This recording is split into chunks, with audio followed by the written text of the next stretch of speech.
Team, आज की press conference का हमारा करने का मकसद ये है कि अभी रिसेंटली जो गवर्नमेंट का आर्डर आया है कि स्कूल को क्लोज़ कर दिया गया है। हम ये समझते हैं कि जो कोविड की वजह से पूरे विश्व में जो प्रॉब्लम आई है, हम ये समझते हैं और ये होना भी चाहिए। लेकिन जो हमें प्राइवेट सेक्टर में जो प्रॉब्लम्स आ रही हैं, हम उसको 2-3 बातें आपके सामने रखना चाहेंगे। सबसे पहले वो ये कि गवर्नमेंट को पहले डिफरेंट जो स्टेक होल्डर्स हैं उनसे बात करनी चाहिए थी कि अगर हम ऐसा कर लें तो आपकी क्या राय है। लेकिन गवर्नमेंट ने किसी भी स्टेक होल्डर से बात नहीं की और एक लॉकडाउन का एक जैसे स्कूल खासकर स्पेशली मैं बात करूंगा कि उनको क्लोज़ करने का ये हुक्म दिया है। अब हमारे लिए जो प्रॉब्लम सबसे ज़्यादा वो ये आ रही है कि इस वक्त हमारा सेशन स्टार्ट हो रहा है और इस वक्त एडमिशन का प्रोसेस चल रहा है। सभी स्कूल वाले इस वक्त जितने भी आप प्रिंसिपल्स देख रहे हैं या डिफरेंट स्टेक होल्डर्स के यहाँ लोग बैठे हैं, मैं ये सिर्फ कहना चाहूँगा कि इस वक्त हम सस्पेंशन में हैं। हमें कन्फ्यूजन हो गई है कि हमें ये नहीं पता चल रहा है कि हम इस वक्त एडमिशन करें और जो पेरेंट्स हमारे पास आ रहे हैं वो हमसे इस बात की श्योरिटी लेना चाहते हैं कि स्कूल लगेंगे कि नहीं लगेंगे। अब ये गवर्नमेंट का एक इशू था, गवर्नमेंट को पहले क्लियर करना चाहिए था। लेकिन अब हम पेरेंट्स से जो बात कर रहे हैं वो ये कर रहे हैं कि स्कूल लगेंगे, आप एडमिशन करवाएं। लेकिन गवर्नमेंट की तरफ से जो हमें लग रहा है लास्ट ईयर की तरह इस साल भी यही होने वाला है कि ये कंटिन्यू करेंगे।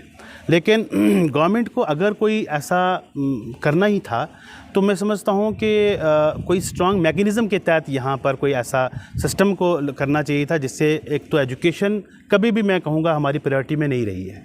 बाकी आप देखेंगे सिस्टम सारा का सारा ओपन है। क्या गवर्नमेंट नहीं देख रही है कि जो अदर्स डिपार्टमेंट्स हैं वो रन कर रहे हैं, सिर्फ बच्चों पे ही और स्कूल पे ही ये बात क्यों आ लगी है। इस चीज़ में मैं एक बात और ऐड करूँगा। आप देखेंगे हमारे पास 10th में ज़्यादा से ज़्यादा बच्चा 14 साल से ऊपर का 14 साल के बीच का आता है। 14 साल या 3-4 साल से लेकर 14 या 15 साल तक का बच्चा कौन सा ज़्यादा इफेक्टेड हुआ है। कुछ केसेस आए हैं 15 या 18 या 20 साल से ऊपर के जितने भी इस वक्त तक बेचारे लोग आए हैं वो स्कूलों में तो नहीं आते।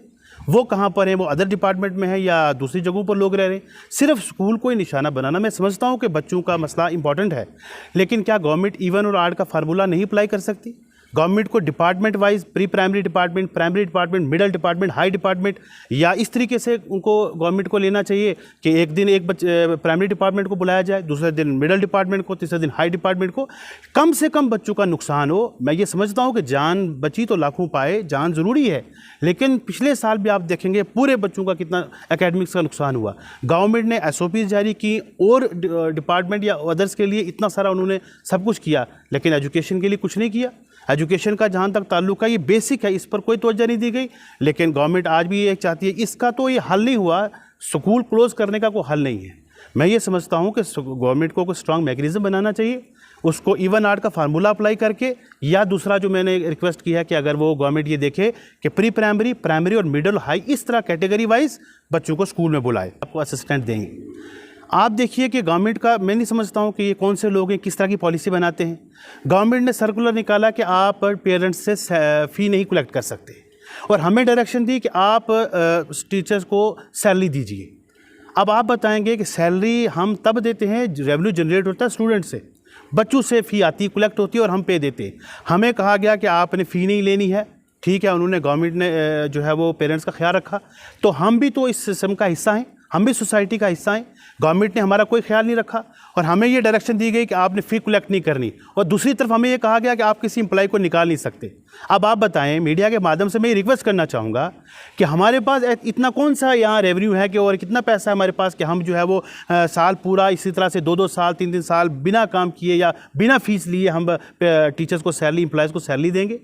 आप इस चीज़ को नोट करें कि गवर्नमेंट को ये डायरेक्शन देनी चाहिए थी हमारे बारे में कि भाई जितने भी पेरेंट्स हैं, वो पैंडेमिक का जो पीरियड गुजरा है, मैंने अभी रिसेंटली सुप्रीम कोर्ट की एक रूलिंग पढ़ी है, उसमें ये क्लियर कट आया कि parents have to pay their tuition fee as well as their admission annual charges.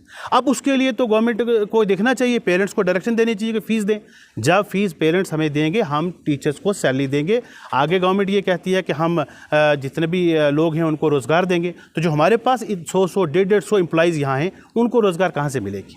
तो मैं ये रिक्वेस्ट करूँगा आखिर में कि गवर्नमेंट को स्ट्रॉन्ग मैकेनिज़्म बनाना चाहिए। पेरेंट्स को भी क्लियर कर दीजिए, टीचर्स को भी क्लियर कर दीजिए, स्टेक होल्डर्स प्रिंसिपल सबको क्लियर कर दीजिए कि स्कूल नहीं लगेंगे। हम अपना कुछ काम कर रहे हैं और हम अपने स्टाफ को कहेंगे कि भाई स्कूल नहीं लगने वाले हैं, लिहाजा आप साल की छुट्टी चले जाएं, हमारे पास पैसा नहीं है। मैं अपने जितने भी डिस्ट्रिक्ट के हमारे जो एग्जीक्यूटिव बॉडी है या स्टेट की बॉडी है, मैं उनसे भी रिक्वेस्ट करूँगा प्लीज़ इस मसले को टेकअप करें एलजी साहब से और क्लियर कट आर्डर निकाल दें कि भाई इसके बाद यहाँ पर कोई स्कूल नहीं लगेगा। अगर लगाना है तो जब तक कोरोना वायरस खत्म होता है या हमें छोटी दे दे, जब वैक्सीन आ गई है फिर डर किस बात का है। वैक्सीन आई है, हम कोशिश करेंगे, हम गवर्नमेंट का साथ देंगे, हम खुद भी वैक्सीनेट होंगे, हम अपने एम्प्लॉइज़ को कहेंगे, जहाँ तक गवर्नमेंट का हम पूरा उनका सहायता उनकी मदद करेंगे। लेकिन खुदारा प्लीज़ हमारी हेल्प कीजिएगा, हमारे बारे में भी सोचिएगा। यूं ही खाम का हवा में 1 दिन, फिर 10 दिन, फिर 15 दिन, फिर 20 दिन का यूं ही लॉकडाउन का पीरियड बढ़ा के हमें भी पागल कर दिया और सारे जो हमारे पेरेंट्स हैं, बच्चे हैं, एम्प्लॉइज़ हैं, वो सारे के घर डिस्टर्बेंस है। हमें पता है हमने पिछले साल कैसा और हमारे एम्प्लॉइज़ ने कैसे कैसे साल गुजारा है। इसलिए मैं आपसे रिक्वेस्ट करूँगा, ये जो कन्फ्यूजन थी इसके लिए हमने प्रेस कॉन्फ्रेंस की थी और भी बड़ी बातें थी। उम्मीद रखता हूँ कि गवर्नमेंट इस पर इनिशिएटिव लेकर हमारे मसाइल को गौर से सुनेगी और जो भी हमारे प्राइवेट स्कूल एसोसिएशन की हाई कमांड की जो भी आगे का डिसीजन होगा वो हम आपको भी बता देंगे। बहुत बहुत